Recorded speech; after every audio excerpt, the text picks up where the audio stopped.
Hello and good morning everyone. Good morning, welcome to Think SSC.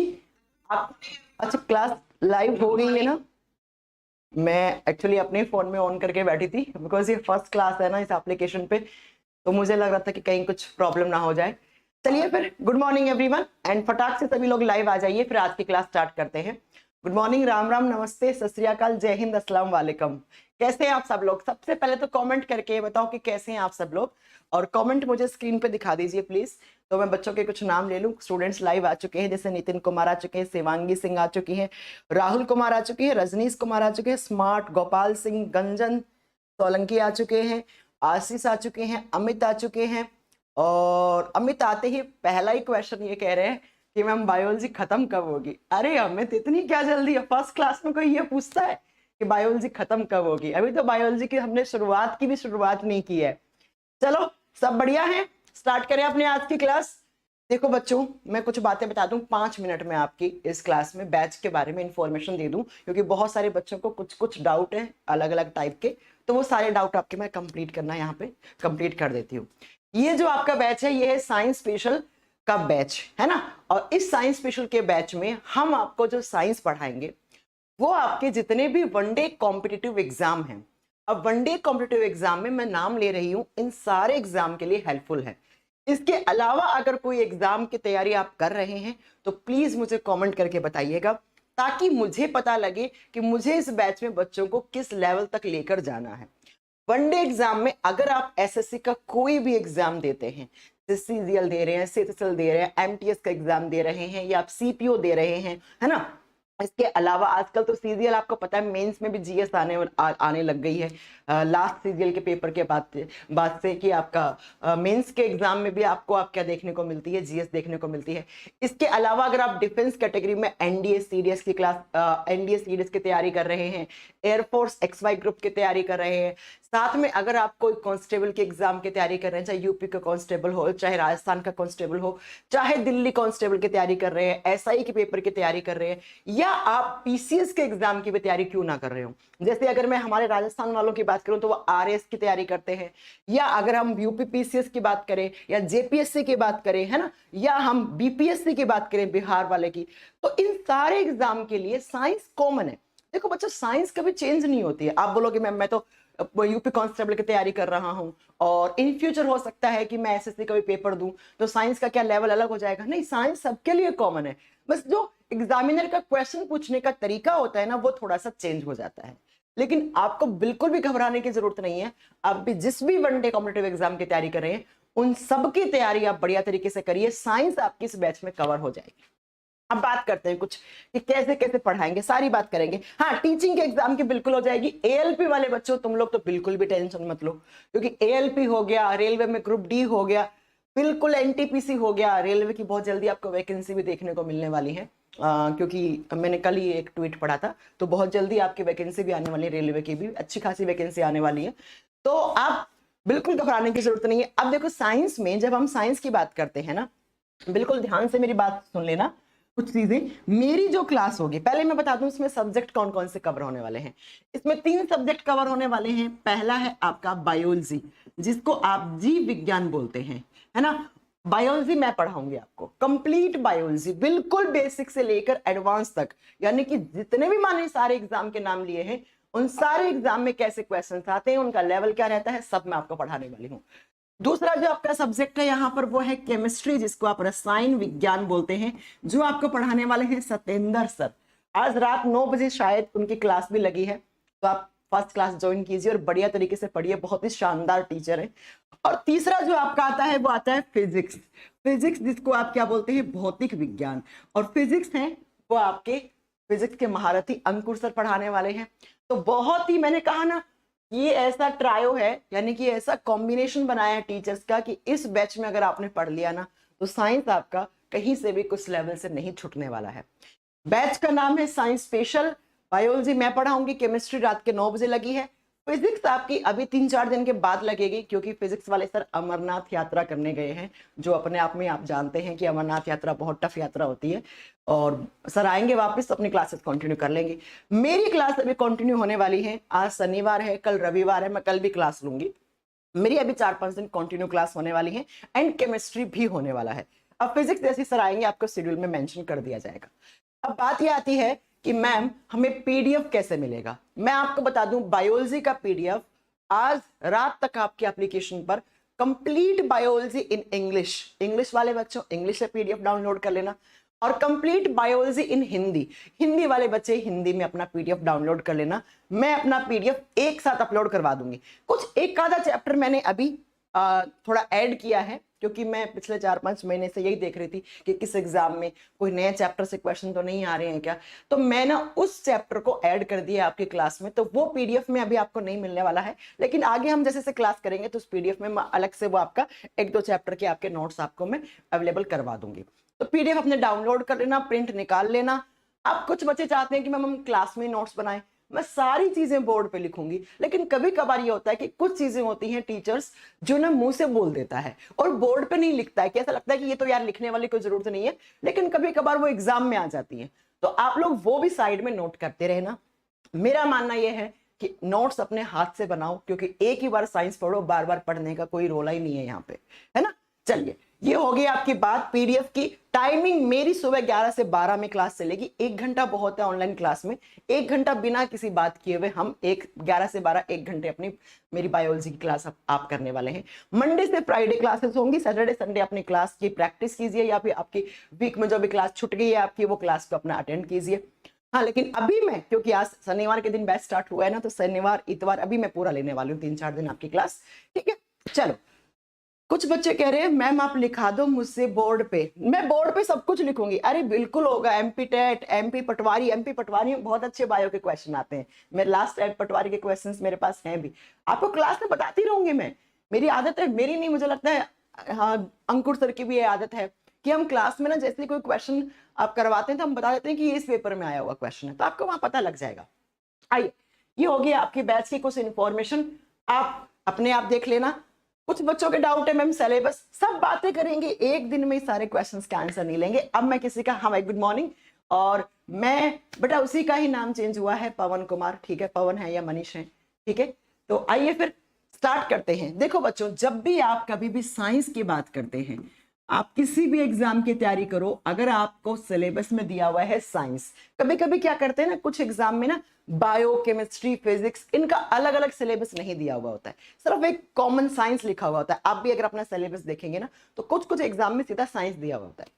जब हम science की बात करते हैं, हम विज्ञान की बात करते हैं, हमारे चारों तरफ साइंस है। प्लीज मुझे सुनने की कोशिश करना, कमेंट आप बिल्कुल मत करो, अब सिर्फ और सिर्फ मुझे सुनो, मेरे साथ नोट्स बनाओ, और मेरे सिर्फ सब भूल जाओ, आसपास की बातें, कैसे आएगा क्वेश्चन, क्या होगा, सारा कुछ मैं बताती जाऊंगी, क्योंकि शायद आप मेरे से पहली बार पढ़ रहे होंगे, लेकिन मैं पहली बार नहीं पढ़ा रही हूँ, है ना।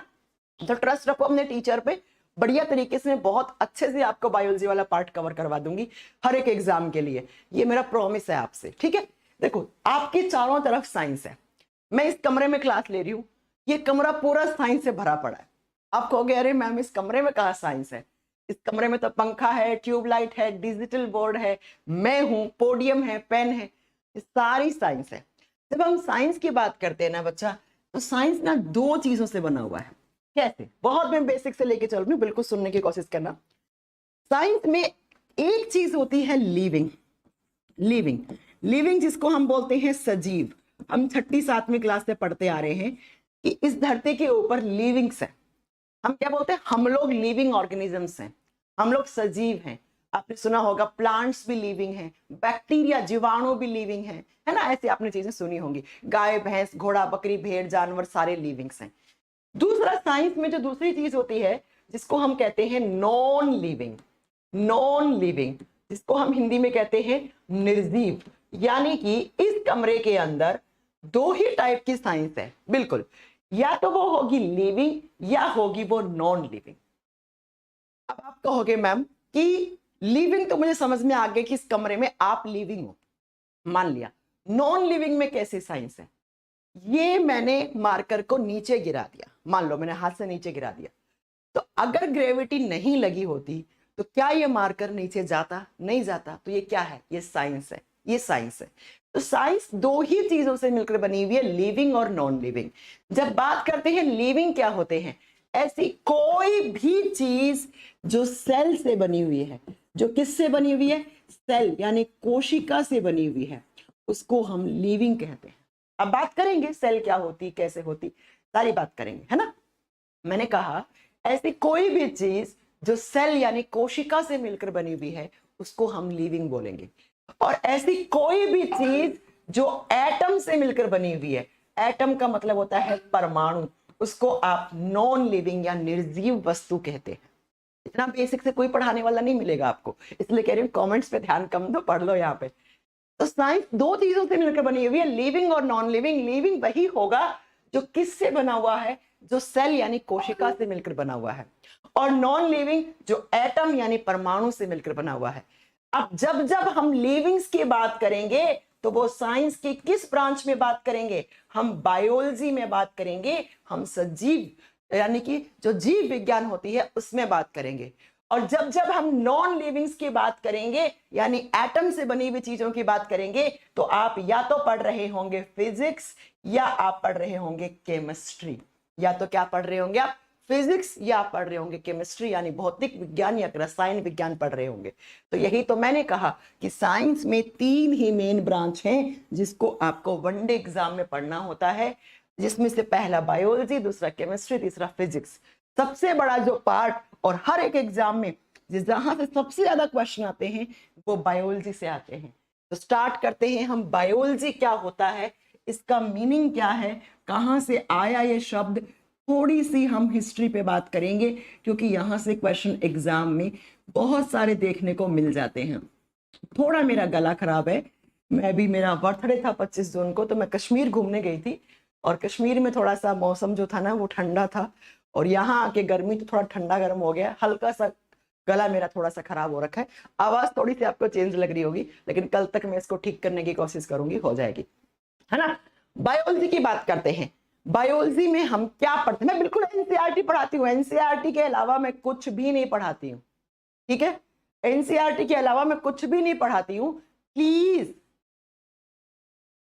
प्लीज पढ़ने की कोशिश कीजिए, प्लीज प्लीज प्लीज, कमेंट मत करो, आपको कोई मतलब नहीं है, आपको सिर्फ पढ़ाई करने से मतलब है बच्चा, कौन टीचर कैसे, आपको जिस टीचर का समझ में आता है उसी से पढ़ लो, कहीं से भी पढ़ लो, ठीक है। देखो जब बायोलॉजी की बात करते हैं थोड़ी सी इसकी हिस्ट्री में बात करते हैं। आपके मन में आया जैसे काजल, मेरा नाम काजल है, तो कोई मेरे से पूछे काजल नाम कहाँ से आया, तो मैं बोलूंगी मेरे मम्मी पापा ने मेरा नाम रखा, ठीक है। ऐसे ही आपके सामने एक शब्द आया बायोलॉजी, तो बायोलॉजी शब्द का मीनिंग आपको पता होना चाहिए। बायोलॉजी शब्द को लैटिन भाषा में जब तोड़ते हो तो इसका मतलब होता है BIOS plus logos, BIOS plus logos. अब बायोस का मतलब होता है लिविंग्स, बायोस का मतलब होता है लिविंग्स या लाइफ, लाइफ का मतलब क्या है, जीवन, और लोगोस का मतलब होता है टू स्टडी। तो बायोलॉजी की यहाँ पे परिभाषा क्या निकल के आई, बायोलॉजी साइंस का ही एक ऐसा ब्रांच है जिसके अंदर हम किसके बारे में पढ़ते हैं, लाइफ के बारे में, जीवन के बारे में। अब लाइफ किसकी होगी भाई, लाइफ किसकी होगी, लिविंग्स की होगी। तो biology is the branch of science in which we study about livings. जीव विज्ञान, विज्ञान की वह शाखा है जिसके अंदर हम जीवों के बारे में या जीवों के जीवन के बारे में अध्ययन करते हैं, उसी को ही हम बायोलॉजी कहते हैं, उसी को ही हम क्या कहते हैं, बायोलॉजी कहते हैं। ये जो शब्द है ना, ये जो टर्म है, ये टर्म कहां से आया, तो दो साइंटिस्ट थे बच्चा, कौन, LNT, शॉर्ट फॉर्म में याद कर लो, LNT। LNT एक कंपनी भी है ना, बहुत अच्छी कंपनी है ना, बीटेक वाले नौकरी लगते हैं LNT में। तो LNT, L का फुल फॉर्म है यहाँ पर लेमार्क, एक साइंटिस्ट थे लेमार्क। अगर आप साइंस बैकग्राउंड से रहे होंगे तो आपने लेमार्क की इवोल्यूशन थ्योरी पढ़ी होगी, नहीं रहे तो आगे सब पढ़ने वाले हैं आप। लेमार्क एंड दूसरे साइंटिस्ट थे यहाँ पर ट्रीवेनेरियस, ट्रीवेनेरियस। ये दो साइंटिस्ट ने एक साथ मिलकर शब्द दिया, कौन सा शब्द, बायोलॉजी, और ईयर 1802। वैसे मैं आपको बता दूं कि वनडे एग्जाम में ना आपको ईयर्स याद नहीं रखने हैं क्योंकि बहुत ही रेयर कभी कभार पूछता है। हाँ, जैसे सेल की डिस्कवरी किस ईयर में हुई थी, ये कुछ कॉमन है, वो याद करने होते हैं, वो मैं बता दूंगी। लेकिन अगर आप नीट वगैरह एग्जाम की तैयारी कर रहे हैं अगर आप नर्सिंग के एग्जाम की तैयारी कर रहे हैं, वहां पर आपको ईयर्स भी साथ में पूछी जाती हैं। 1801 खत्म हो रहा था, 1802 की शुरुआत हो रही थी। उस साल में क्या किया, लेमार्क और ट्रेविनेरियस दोनों एक साथ मिलकर एक शब्द दिए, और जिस शब्द का मीनिंग मैंने बता दिया है, बायोस प्लस लोगोस होता है, यानी कि to study about livings. Livings के बारे में स्टडी करना ही बायोलॉजी कहलाता है। ओके मैम, इतनी बात हमें समझ में आ गई। और मैंने कहा लिविंग कौन होते हैं, तो ये जो आपको एक दिख रहा है ना, क्या दिख रहा है, एक इमेज दिख रहा है। इस इमेज में जितनी भी सारी चीजें हैं, जितने भी सारे शब्द हैं, वो सारे बायोलॉजी से ही संबंधित है। चलो एक एक करके देखें। देखो यहां पर आपको क्या दिख रहा है, यहां पर पेड़ दिख रहा है, हाँ जी पेड़ दिख रहा है, तो पेड़ भी लिविंग है। यहां पर आपको दिख रहा होगा कछुआ, कछुआ भी लिविंग है। यहां पर एक कोई पक्षी उड़ता हुआ दिख रहा होगा, तो पक्षी भी लिविंग है।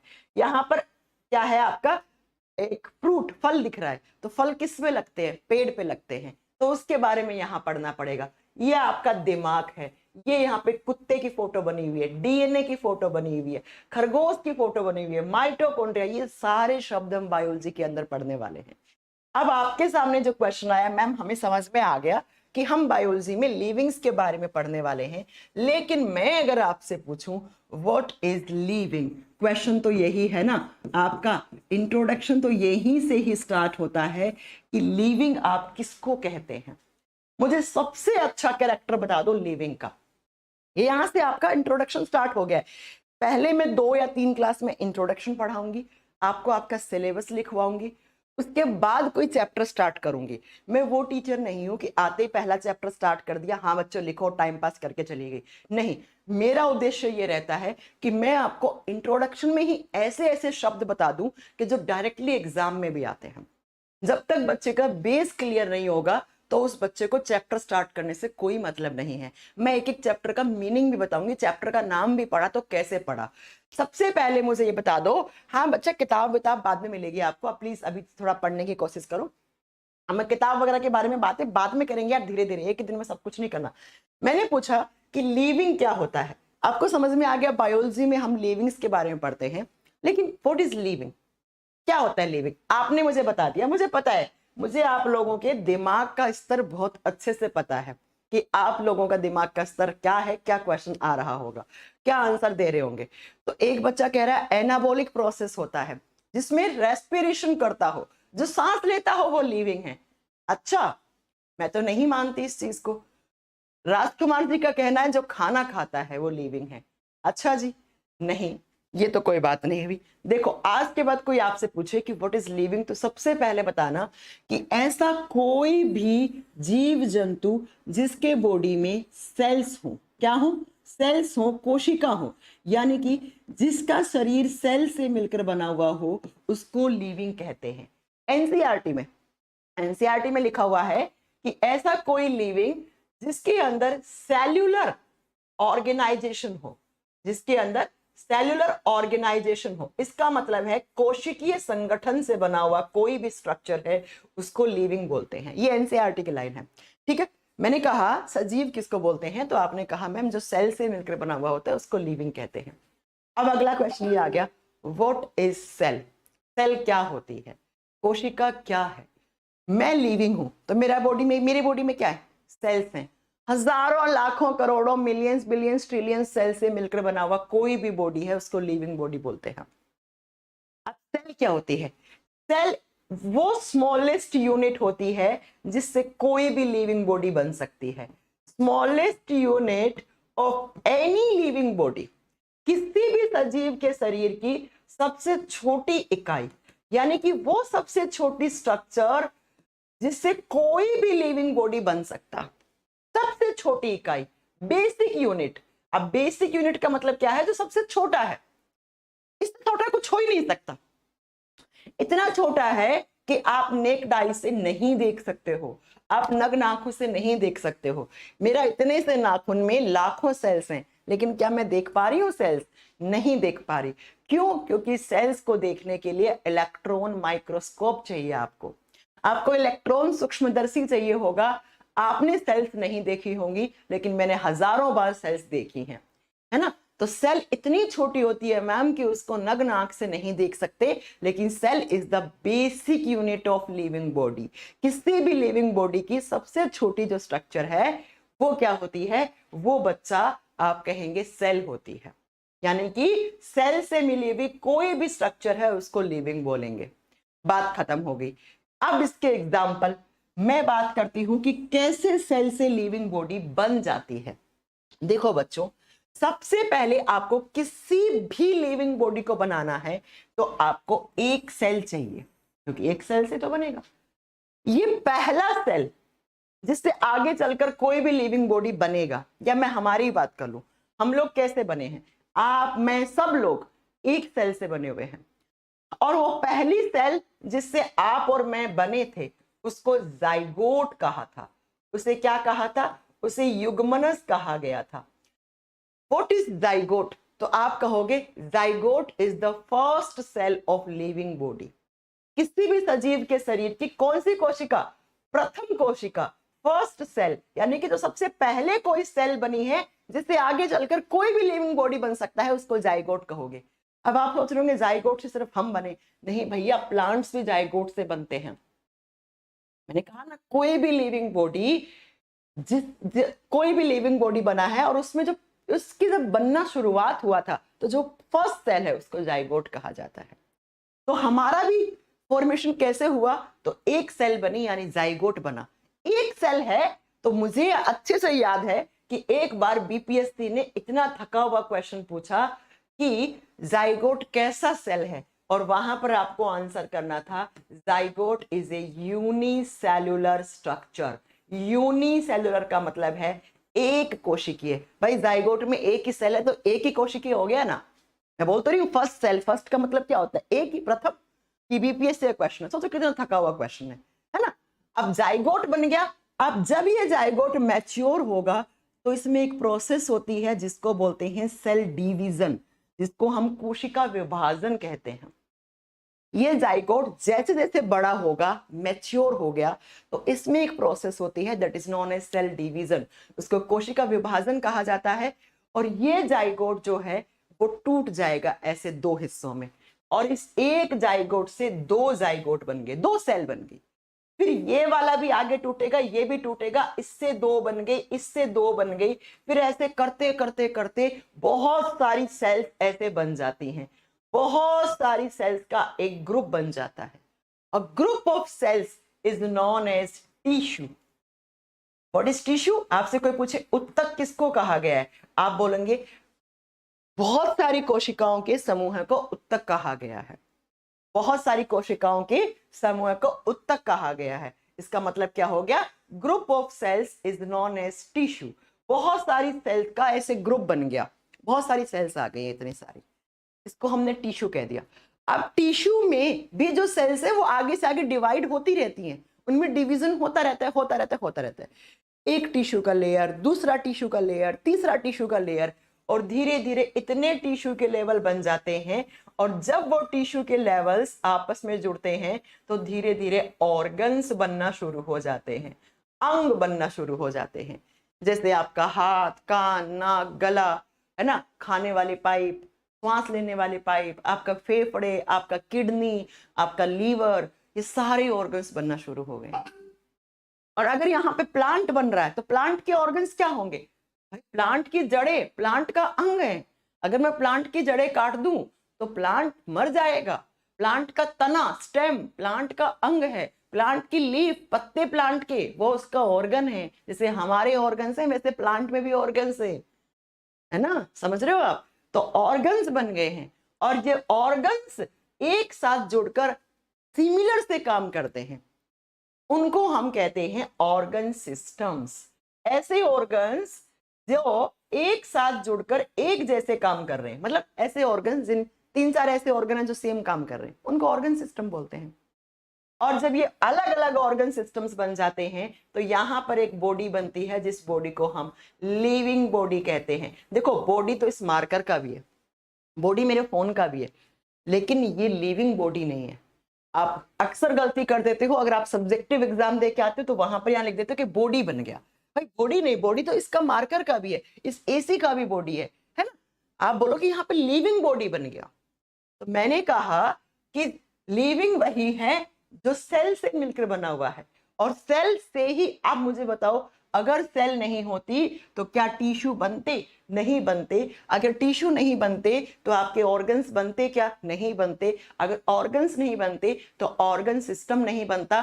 ऑर्गन सिस्टम नहीं बनता तो क्या एक लिविंग बॉडी बनती? नहीं बनती। तो मैंने यही तो लिखा कि cell is the smallest unit of any living body. कोशिका किसी भी सजीव के शरीर की सबसे छोटी इकाई है। इसी बात को तो हमने यहाँ पे प्रूव कर दिया। और हमारा जिस सेल से हमारा निर्माण हुआ है उसको जाइगोट कहा जाता है, और zygote is a unicellular structure. एक कोशिका को हम जाइगोट कहते हैं। इसी चीज को मैं एक फोटो से आपको दिखाना चाहूंगी, तो शायद आप बहुत जल्दी समझ पाएंगे। जरा मेरे साथ समझने की कोशिश करना, ठीक है। क्या मैंने कहा? सेल बनी। ये देखो, एक सेल्स अलग अलग टाइप की हो सकती है। मैंने ये नहीं कहा कि एक जैसी सेल्स होनी चाहिए, ना ना ना ना। अगर एक जैसी सेल्स होती तो नाक की सेल्स हैं, उनका काम सूंघना नहीं होता, आंख वाली का देखना नहीं होता, कान वाली का सुनना नहीं होता। सेल्स अलग अलग होती हैं, उनके काम भी अलग हो सकते हैं, उनकी स्ट्रक्चर भी अलग हो सकती है, वो दिखने में अलग हो सकती हैं, है ना, लेकिन होनी सेल चाहिए। तो सेल बनी, और सेल्स के बहुत सारे ग्रुप से ये देखो एक टिश्यू बन गया, और यही टिश्यू आगे चलकर आपका पेट बना दिया। तो सेल से टिश्यू, टिश्यू से ऑर्गन बन गया, ऑर्गन से आपका पूरा देखो पेट जिस सिस्टम का हिस्सा होता है उसको डाइजेस्टिव सिस्टम कहते हैं, उसे पाचन तंत्र कहते हैं। जैसे देखो छोटी आंत आ गया, ऐसे ही आपका बड़ी आंत, ये सारे मैंने कहा ना, ये सारे ऑर्गन्स ऐसे हैं जिनमें डाइजेशन होता है। तो एक सिस्टम बन गया डाइजेस्टिव सिस्टम। बात समझ में आई? तो इस तरीके से आपका और हमारा निर्माण हुआ। अब आप यहाँ को मैम प्लांट्स कैसे बने? भाई प्लांट्स भी सेम इसी प्रोसेस से बने हैं। प्लांट्स में भी सेल्स होती हैं, प्लांट्स में भी टिश्यू होते हैं।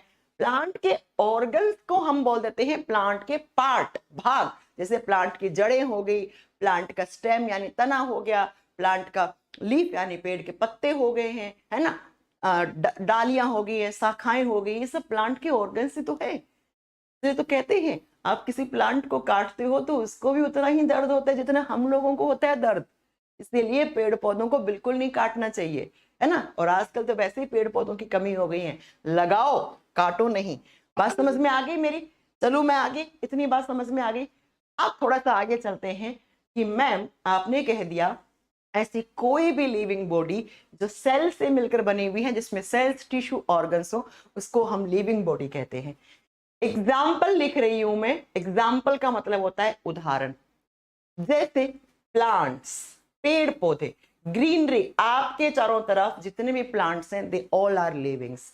जैसे एनिमल्स, एनिमल्स का मतलब होता है जानवर, घोड़ा, बकरी, भेड़, जितने भी जानवर आपने धरती के ऊपर सुने हैं they all are livings. Next आता है एल्गी। एल्गी का मतलब होता है शैवाल। जब भी आप एल्गी नाम सुनते हो तो आपके दिमाग में एक ही इमेज आती है कि मैम पानी के ऊपर जो हरे रंग की काई होती है उसको एल्गी कहते हैं। मैं आपको बता दूं वो काई ही होती है, वो एल्गी नहीं होती है, वो काई होती है। एल्गी क्या होती है? एल्गी खाने में भी काम में लेते हैं। आपने कभी सुना होगा जो स्पेस में जाते हैं, है ना, जो अंतरिक्ष में जाते हैं। अब अंतरिक्ष में कोई ऐसा थोड़ी है पराठे बना के ले जाओ, हलवा बना के ले जाओ, बहुत सारा खाना लेके चले जाओ, इतना थोड़ी भारी कुछ लेके जा सकते हैं। तो जो स्पेस ट्रेवलर्स होते हैं ना, वो अपने साथ एक पैकेट के अंदर इतनी सी एल्गी भर के लेके जाते हैं। एल्गीज में इतना, कुछ एल्गीज इतनी ऐसी होती हैं जिनके अंदर इतना प्रोटीन होता है कि अगर आपने इतना सा खा लिया तो एक दिन आपको भूख नहीं लगने देंगी वो। तो जो स्पेस ट्रेवलर्स होते हैं, एक बार ये आपके वनडे एग्जाम का क्वेश्चन भी है कि स्पेस ट्रेवलर्स अपने साथ क्या है। तो एल्गीज भी क्या है? लिविंग्स हैं। फंगी, फंगी का मतलब होता है कवक, कवक या फफूद। आपने देखा होगा रोटी या ब्रेड या अचार के डिब्बे को आप बहुत दिनों तक बंद करके रख दो तो एक फफूद सी आ जाती है ना, उसी को आप कवक या फफूद बोलते हैं। लेकिन मैं आपको बता दूं फफूद भी बहुत सारे टाइप की होती है। जैसे मशरूम, मशरूम आप खाते हो वो भी एक टाइप की कवक ही होती है, फफूद ही होती है। और बहुत सारे काम फंगीज काम आते हैं फर्मेंटेशन की प्रोसेस में। शराब बनती है, अल्कोहल बनती है इसी से, ब्रेड बनती है इसी से, या आपका क्या कहते हैं वाइन्स, बियर, सब कुछ फंगी से बनता है। अगर फंगी नहीं होती तो शराब नहीं बना सकते आप। आगे जाके बताएंगे आपको सारी बातें, ठीक है। और नेक्स्ट एग्जांपल लिख रही हूं मैं, बैक्टीरियास। बैक्टीरिया जिसको आप हिंदी में जीवाणु कहते हैं। अरे मैम बैक्टीरिया भी लिविंग है क्या? जी हाँ, बैक्टीरिया भी लिविंग है। क्यों? क्योंकि बैक्टीरिया भी किससे बना हुआ है? सेल से बना हुआ है। और मैंने कह दिया ना, जिसमें सेल है वो लिविंग है। अब वो बात अलग है कि आप बैक्टीरिया को देख नहीं सकते, क्योंकि बैक्टीरिया की सेल बहुत छोटी होती है। इस कमरे में हजारों बैक्टीरिया हो सकते हैं, मुझे नहीं दिख रहे हैं। क्यों? क्योंकि bacteria are small particles, they are micro organisms. वो सूक्ष्म जीव होते हैं, इतने सूक्ष्म है कि आपको नहीं दिख सकते। एक बच्चा कह रहा है प्लांट में नर्व सेल्स नहीं होता, इसलिए प्लांट को दर्द नहीं होता। ओफो, किसने बोला आपको कि प्लांट में दर्द नहीं होता है? आपको महसूस नहीं होता।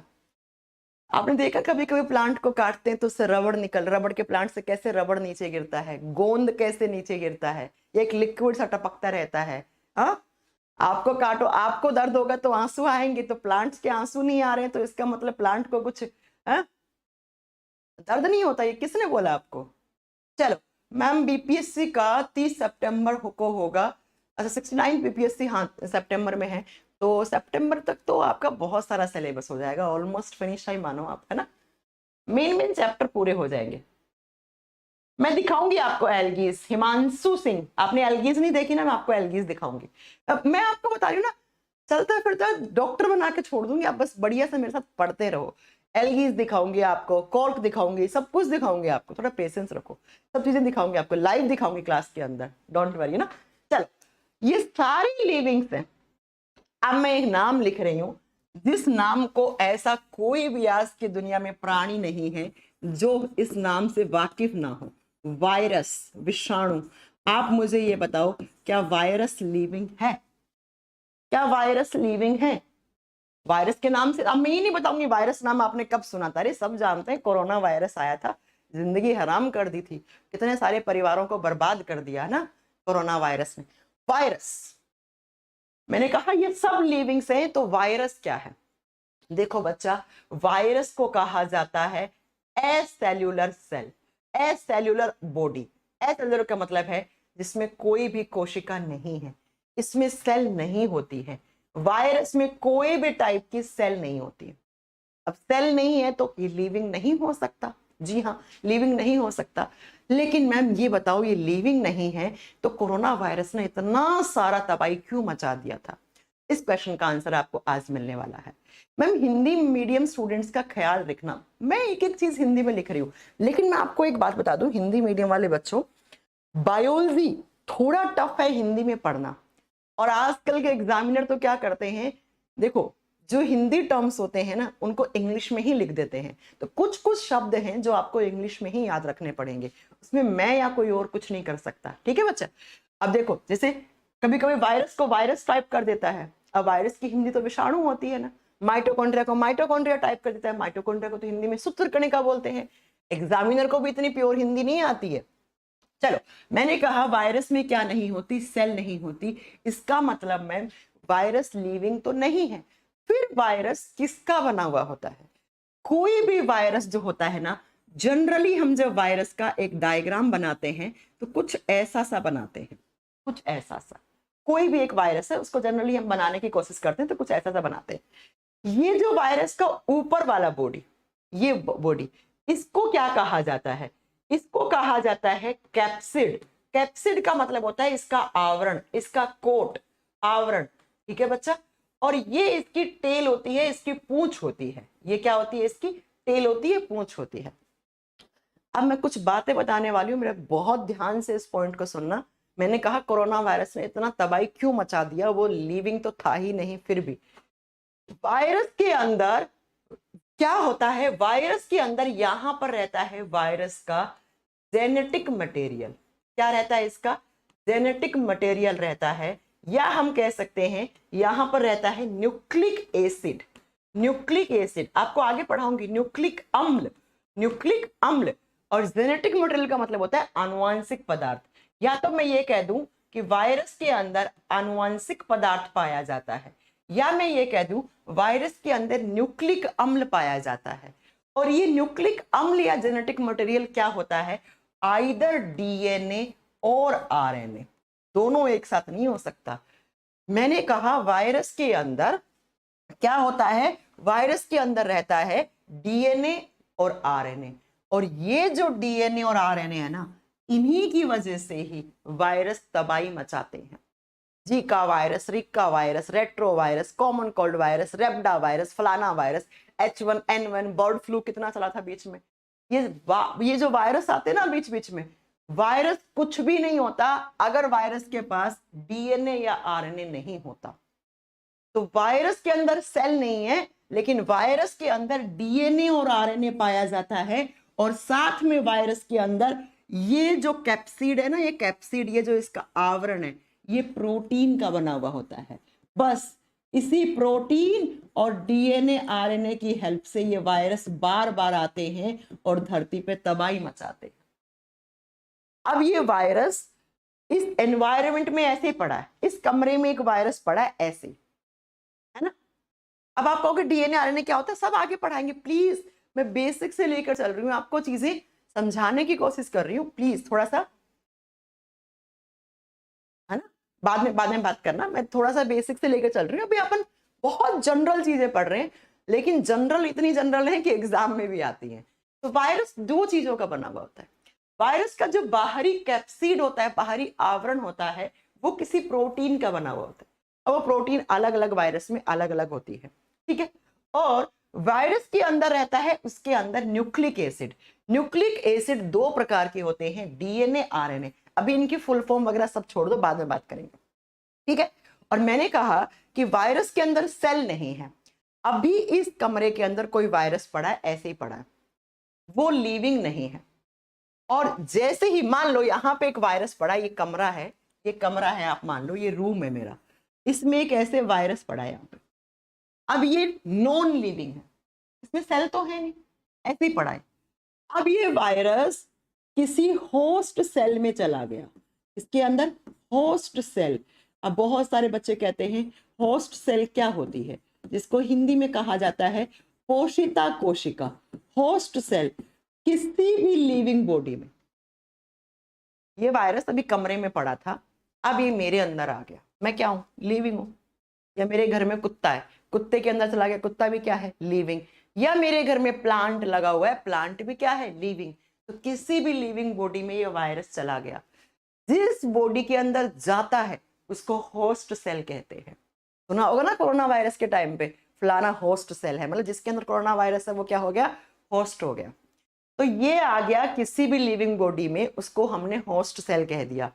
अब लिविंग बॉडी में जैसे ही आया, और आने के बाद इसके अंदर कैरेक्टर्स आ जाते हैं लिविंग्स जैसे, सजीवों के जैसे।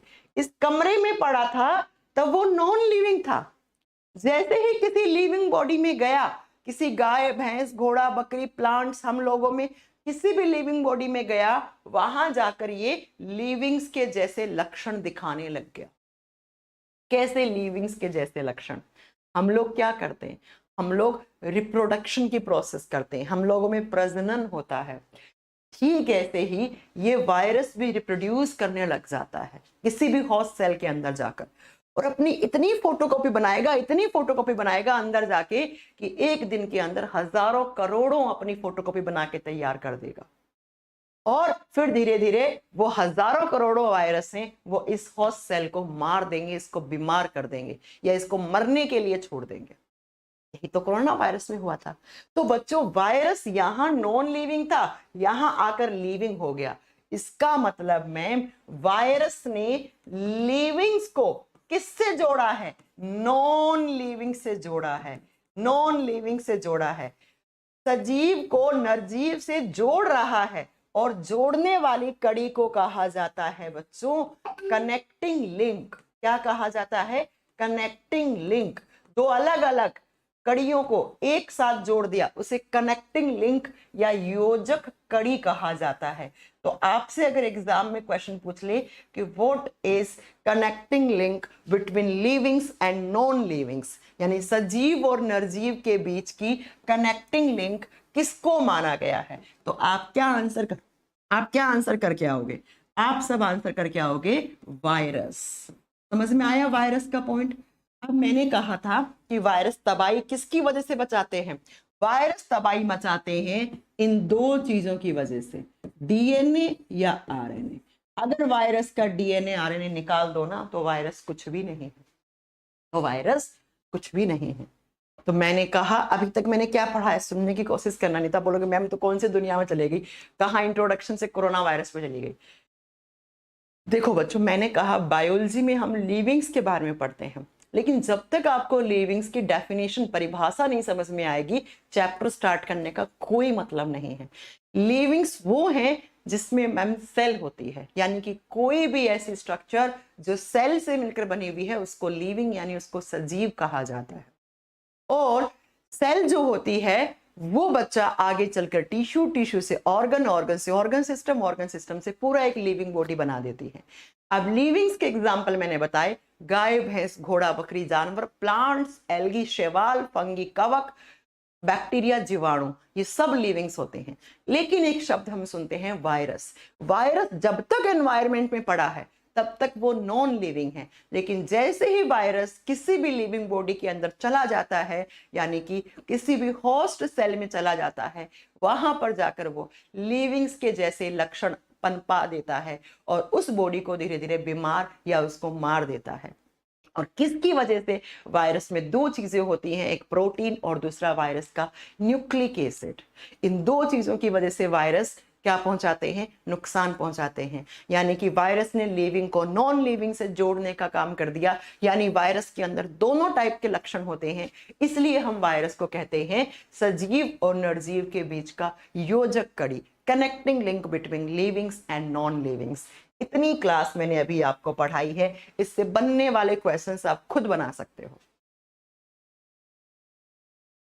इससे बनने वाले क्वेश्चंस आप खुद बना सकते हो। ओके सुरेश प्रजापति, समझ में आ गए? बात समझ में आ गई? तो मैंने कहा लिविंग वही है जिसके बॉडी में सेल्स हो। ओके मैम, मान लिया। अब मैम ये बताओ कि सेल के अंदर क्या होता है? अगर मैं आपसे पूछूं कि हम लोगों का डीएनए वायरस के डीएनए से अलग होता है, बिल्कुल अलग होता है। हम लोगों का डीएनए वायरस के डीएनए से बिल्कुल अलग होता है। आपने सुने होंगे डीएनए के भी टाइप होते हैं, एक होता है डबल स्टैंडर्ड डीएनए, एक होता है सिंगल स्टैंडर्ड डीएनए, है ना, एक होता है डबल स्टैंडर्ड आरएनए, एक होता है सिंगल स्टैंडर्ड आरएनए। लेकिन ये समय आने पे पढ़ाऊंगी आपको, अभी नहीं। चलो आगे। लिविंग वही जिसके बॉडी में सेल हो। ओके मैम, हमने भी मान लिया लिविंग वही जिसके बॉडी में सेल हो। अब मेरा क्वेश्चन अगला ये है, आपके दिमाग में भी आना चाहिए। मैंने कहा सेल के अंदर क्या होता है? ये लिविंग्स के कैरेक्टर्स चल रहे हैं। पहला कैरेक्टर हो गया है कि लिविंग्स के अंदर सेल होने चाहिए। नंबरिंग दे देना अपन, नंबरिंग से आप लोगों को ज्यादा आसान हो जाएगा। ये सब आपको नोट्स में मिलेगा। दूसरा, मैंने कहा कि सेल के अंदर क्या होता है मैम? सेल्स के अंदर क्या होता है? तो लिविंग्स की सेल्स के अंदर होना चाहिए प्रोटोप्लाज्म। क्या होना चाहिए बच्चों? प्रोटोप्लाज्म। और हिंदी मीडियम वाले बच्चे लिखेंगे जीव द्रव्य।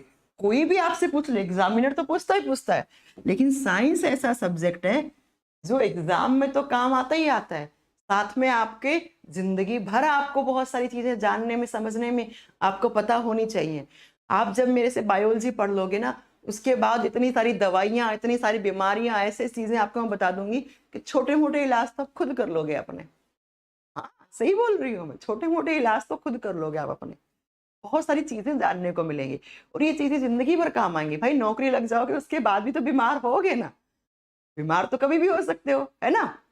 आज ही देखो, आज के पेपर में WHO ने कहा है कोका कोला पीने से कैंसर होता है। आज मैं यूट्यूब पे इसके बारे में एक वीडियो भी बनाने वाली हूँ। मैं ये बात, WHO ने आज कहा है, मैं ये बात जब से पढ़ाना शुरू की हूँ 2015 से, तब से अपने बच्चों को बोलती हूँ कोका कोला मत पिया करो, मत पिया करो, मत पिया करो।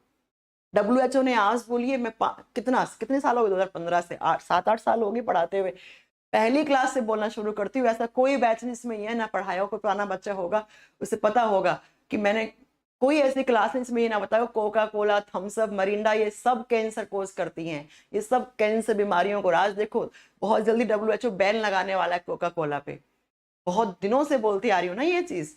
ऐसे ही इसीलिए कहती हूँ कि साइंस के बारे में नॉलेज रखना बहुत जरूरी है, नहीं तो क्या खाते हो क्या पीते हो आपको कुछ पता नहीं लगेगा, और कब इतनी बड़ी बीमारी लेके बैठ जाओगे कैंसर जैसी। आजकल तो फलाना कैंसर, धिकड़ा कैंसर, क्या क्या आता है ना। चलो, प्रोटोप्लाज्म, मैंने कहा सेल, सेल के अंदर क्या होना चाहिए, सेल के अंदर होना चाहिए प्रोटोप्लाज्म, यानी कि जीव द्रव्य होना चाहिए। What is protoplasm? आप इस चीज को देखने की कोशिश करो। देखो अगेन मैं आपको कह रही हूँ, आपने कभी नहीं देखा, लेकिन मैंने बहुत बार सेल्स देखी हैं। मैंने अपनी प्लांट्स की सेल, बैक्टीरिया की सेल बहुत बार देखी हैं, बिकॉज मैंने BSc बायोटेक किया था, उसके बाद MSc किया था, तो मैंने उसमें बहुत सारे एक्सपेरिमेंट किए थे, तो वहां पर खूब सेल्स देखी हैं, राइट। प्रोटोप्लाज्म के अंदर क्या होता है, मान लो ये कोई सेल है ना, ये कोई सेल है, और कोई भी सेल होती है उसके चारों तरफ एक मेम्ब्रेन लगा हुआ होता है, और इस मेम्ब्रेन को कहा जाता है सेल मेम्ब्रेन। क्या कहा जाता है इसको? सेल मेम्ब्रेन, और हिंदी में कहा जाता है कोशिका झिल्ली, सेल मेम्ब्रेन। सेल के चारों तरफ, हाँ बताएंगे आगे कोका कोला में क्या होता है, आगे पढ़ाएंगे आपको। कोका कोला के अंदर होती हैं आर्टिफिशियल स्वीटनर्स, प्राकृतिक शर्कराएं डलती हैं, जैसे स्पार्टेम, जैसे सुक्रालोस, ये सब नुकसान पहुंचाती है। सेल मेम्ब्रेन, कोशिका झिल्ली, सेल मेम्ब्रेन, कोई भी सेल के चारों तरफ एक मेम्ब्रेन लगा हुआ होता है, उसी मेम्ब्रेन को क्या कहते हैं? उसी को कहते हैं सेल मेम्ब्रेन, ठीक है। अब इस सेल के अंदर एक होता है बीचों बीच इस तरीके से न्यूक्लियस। क्या होता है बच्चा? न्यूक्लियस। न्यूक्लियस को हम यहां पर केंद्रक कहते हैं, लेकिन केमिस्ट्री और फिजिक्स में न्यूक्लियस को नाभिक कहा जाता है। अब वो आप केमिस्ट्री वाले सर और फिजिक्स वाले सर से पढ़ोगे। सेल के चारों तरफ एक मेम्ब्रेन लगा हुआ होता है, उसको सेल मेम्ब्रेन कहते हैं। सेल के बीचों बीच एक न्यूक्लियस होता है जिसको केंद्रक कहते हैं, और न्यूक्लियस के चारों तरफ भी इस तरीके से एक मेम्ब्रेन लगी हुई होती है। इस मेम्ब्रेन को कहा जाता है न्यूक्लियर मेम्ब्रेन। बच्चा बहुत ध्यान से पढ़ने की कोशिश करना, ये सारे आगे एग्जाम में आते हैं पॉइंट। केंद्रक झिल्ली, केंद्रक झिल्ली, गला कितना खराब हो गया, इतने दिन से गले को कुछ नहीं हुआ, क्लास के टाइम पे गला खराब हो गया। केंद्रक झिल्ली, ठीक है। अब बच्चा बहुत ध्यान से सुनना मैं क्या बोल रही हूं। इस न्यूक्लियर मेम्ब्रेन और इस सेल मेम्ब्रेन के बीच में इस तरीके से एक लिक्विड रहता है, गाढ़ा लिक्विड। गाढ़ा कैसा? बचपन में आपने जेली जेली टॉफी खाई होगी ना, उसमें क्या था? गाढ़ा लिक्विड था। ठीक जेली जेली टॉफी जैसा एक गाढ़ा लिक्विड पड़ा हुआ होता है। इस गाढ़े लिक्विड को कहते हैं साइटोप्लाज्म। इसको कहते हैं साइटोप्लाज्म, हिंदी में बोलते हैं कोशिका द्रव्य, कोशिका द्रव्य, कोशिका द्रव्य।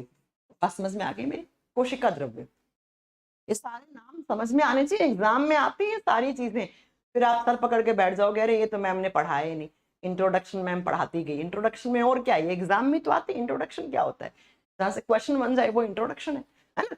और इस न्यूक्लियस के अंदर भी एक लिक्विड रहता है। देखो ये लिक्विड अलग है, मैं अलग अलग पेन से इसलिए बता रही हूँ आपको, ये लिक्विड अलग है।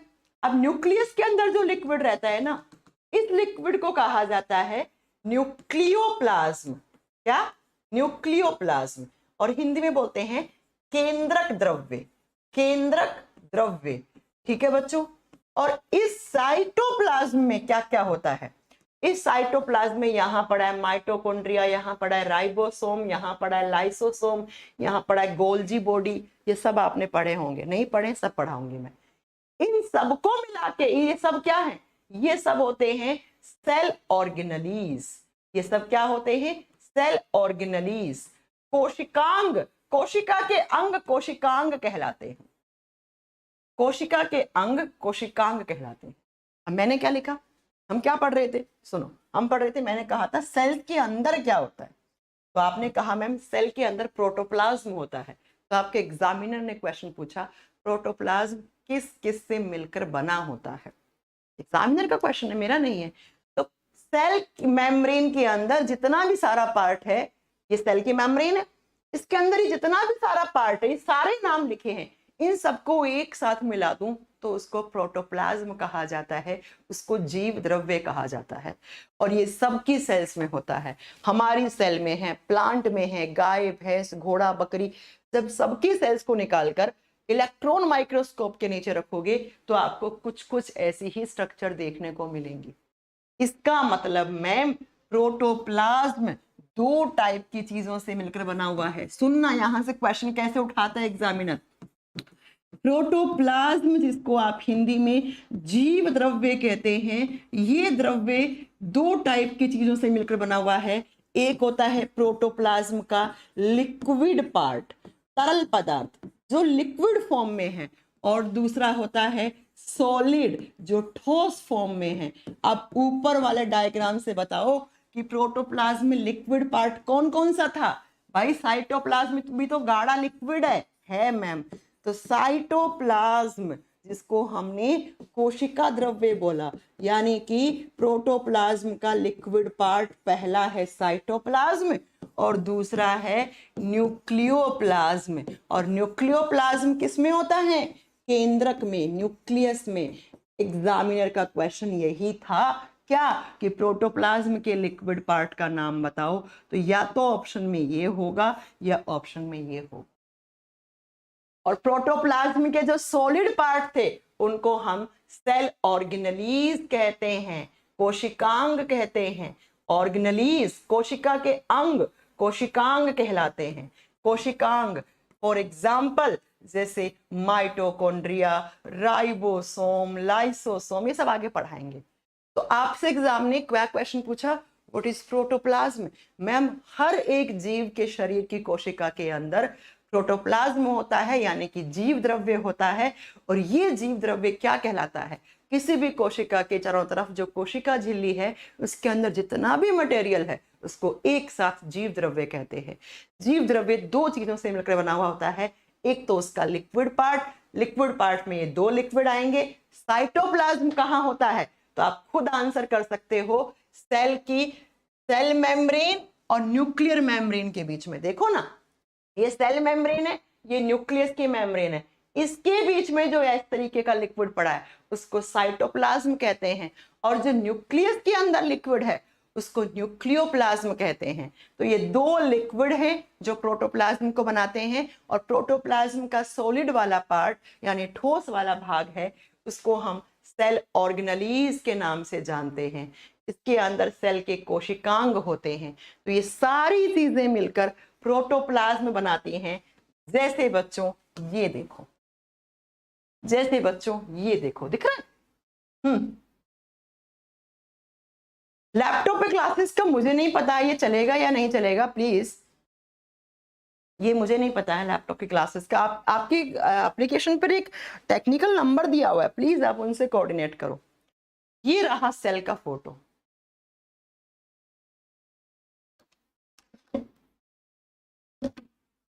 समझ में आ गई मेरी बात? ये रहा न्यूक्लियस, न्यूक्लियस के अंदर जो लिक्विड है उसको न्यूक्लियोप्लाज्म यानी केंद्रक द्रव्य कहते हैं। और न्यूक्लियर मेम्ब्रेन और सेल मेम्ब्रेन के बीच में उसको साइटोप्लाज्म कहते हैं। ये न्यूक्लियस है, ये देखो सारे सेल ऑर्गेनेलीज हैं, ये सारा कुछ मिलकर क्या बना रहा है? प्रोटोप्लाज्म बना रहा है, जीव द्रव्य बना रहा है। इसका मतलब मैम हम बायोलॉजी में लिविंग्स के बारे में पढ़ते हैं, सजीवों के बारे में पढ़ते हैं, और लिविंग्स वही हैं जिसमें सेल्स हों और सेल्स के अंदर क्या हो? प्रोटोप्लाज्म। इसका मतलब हमने लिविंग्स के दो कैरेक्टर पढ़ लिए, दो लक्षण पढ़ लिए, और तीसरा कैरेक्टर हम नेक्स्ट क्लास में पढ़ेंगे। समझ में आई मेरी बात? दो कैरेक्टर हमने पढ़ डाले कि लिविंग्स के बॉडी में सेल्स होनी चाहिए और सेल्स के अंदर क्या होना चाहिए? प्रोटोप्लाज्म होना चाहिए, जीव द्रव्य। और साथ साथ में बहुत सारी बातें कर ली, वो तो बात अलग है। तो ये रही आपकी आज की क्लास। अब हम पढ़ेंगे नेक्स्ट क्लास में। सारे लक्षण बताऊंगी लिविंग्स के, है ना? आपको लग रहा होगा कि मैम ऐसे ही ऊपर ऊपर से पढ़ा देंगे। मैंने कहा ना बिल्कुल बेसिक से लेकर चलेंगे, कोई जल्दबाजी नहीं है। मुझे पढ़ाने की जल्दबाजी नहीं है तो आपको पढ़ने की भी नहीं होनी चाहिए। अब मुझे ये बताओ कि आपको आज की क्लास में कोई डाउट है? पर जितना पढ़ाया है मेरे से आगे मत चलना, बस, है ना, मेरे से आगे मत चलना। जितना पढ़ाया है उसमें कोई डाउट हो तो मुझे बताओ। अब आप कहोगे मैम आज की क्लास में तो आपने टाइम पास कर दिया, एग्जाम में कैसे क्वेश्चन आते हैं? अरे उल्लू, एग्जाम के क्वेश्चन है कि वायरस में क्या, वायरस किसका बना हुआ होता है, अभी तो पढ़ाया, बताओ किसका बना हुआ होता है? हाँ, क्या वायरस में डीएनए आरएनए एक साथ हो सकते हैं? नो, एक वायरस में या तो डीएनए होगा या आरएनए होगा। बीपीएससी के एग्जाम का क्वेश्चन था स्टेटमेंट वाला, क्या ये स्टेटमेंट सही है? नहीं है ना, ये एग्जाम के क्वेश्चन आते हैं। कैप्सिड किसका बना हुआ होता है? कैप्सिड बना हुआ होता है बच्चा, कैप्सिड, नॉट कैस्पिड। मैंने क्या स्पेलिंग गलत लिख दिया क्या? कैप्सिड, कैप्सिड मैंने, हो सकता है बहुत दिनों बाद पढ़ा रही हूँ, कुछ हो गया हो। कैप्सिड, कैप्सिड का मतलब होता है आवरण, उसका कोट, कोट, ठीक है बच्चा? Okay, what is protoplasm? Protoplasm के लिक्विड पार्ट का नाम बताओ, प्रोटोप्लाज्म के सॉलिड पार्ट का नाम बताओ। ये क्वेश्चन तो है एग्जाम के। नहीं, तबीयत खराब नहीं है, मैंने कहा ना, मैं थोड़ा कश्मीर घूमने गए थे, कश्मीर में बहुत ठंडा मौसम था और कश्मीर बहुत सुंदर जगह है। कश्मीर जाके मुझे, हालांकि पहले भी मेरी यही सोच थी कि हम कश्मीर किसी को नहीं दे सकते, लेकिन कश्मीर घूमने के बाद, कश्मीर में 6-7 दिन रहने के बाद मैंने ये ठाना है कि कश्मीर तो किसी भी कीमत पे हम किसी को नहीं दे सकते, क्योंकि कश्मीर तो इतना जन्नत है हमारी इंडिया की, भारत की आन बान शान है कश्मीर, है ना। चल, हो गया, खत्म, टाटा बाय बाय, कल मिले आपसे, कोई डाउट नहीं है। सबके आगे मेरे पास स्क्रीन पे कमेंट, मैम कोई डाउट नहीं है, मैम माय फर्स्ट बैच, बहुत बढ़िया, पहला ही बैच, आपने इतना अच्छा बैच ज्वाइन किया, ओके, कोई डाउट नहीं है। चलो, तो आपकी रात में क्लास होगी आपकी केमिस्ट्री की, और जिस बच्चे ने एडमिशन नहीं लिया है फटाक से एडमिशन लीजिए इस बैच के अंदर, और अपने आसपास के बच्चों को बता दीजिए कि अगर साइंस पढ़नी है तो इस वन स्टॉप सॉल्यूशन बैच के अंदर एनरोलमेंट करवा ले, क्योंकि ऐसा बैच आपको बार बार नहीं देखने को मिलने वाला है। लेकिन पढ़ा ऐसा देंगे आपको, प्रॉमिस कर रहे हैं हम, आपको बहुत बढ़िया तरीके से तैयारी करवा देंगे। हाँ, एसएससी का बहुत जल्दी आपको एक पूरा कंप्लीट बैच देखने को मिलेगा, और ये बैचेस आपको सिर्फ और सिर्फ थिंक एसएससी की एप्लीकेशन पे मिलेगा, है ना। थिंक एसएससी का एप्लीकेशन डाउनलोड कर लो, और जिसके पास पहले फ्यूचर कूल का एप्लीकेशन था उसको आप अपडेट कर लो, थिंक एसएससी का नाम चेंज हो गया है उसका। बाकी टीचर्स बहुत शानदार शानदार टीचर्स आपको मिलने वाले हैं। चलो फिर, thank you so much, bye bye, take care, मिलते हैं आपको नेक्स्ट क्लास में। तब तक के लिए ध्यान रखिए अपना, पढ़ते रहिए, और आसपास के बच्चों को जरूर बताना इस बैच के बारे में। थैंक यू सो मच, कल मिलेंगे। कल संडे है ना, कल क्लास रखें कि ना रखें? आप लोगों को संडे में कुछ काम तो नहीं होता है ना? मैं तो फ्री हूँ, मेरे तो क्लास लेने का मूड है, क्योंकि मैं अभी 3-4 दिन लगातार क्लास लूंगी, फिर कंटिन्यूटी, कुछ काम ही नहीं है संडे को, आप घूम के आ गए, आप घर में क्लास लेने का ही काम है। चलो फिर, अच्छा कल फ्री नहीं हो आप पिंकी? ओके, चलो, thank you so much, bye bye, take care. Application में पता चल जाएगा आपकी क्लास होगी कि नहीं होगी। Thank you very much, bye bye, take care.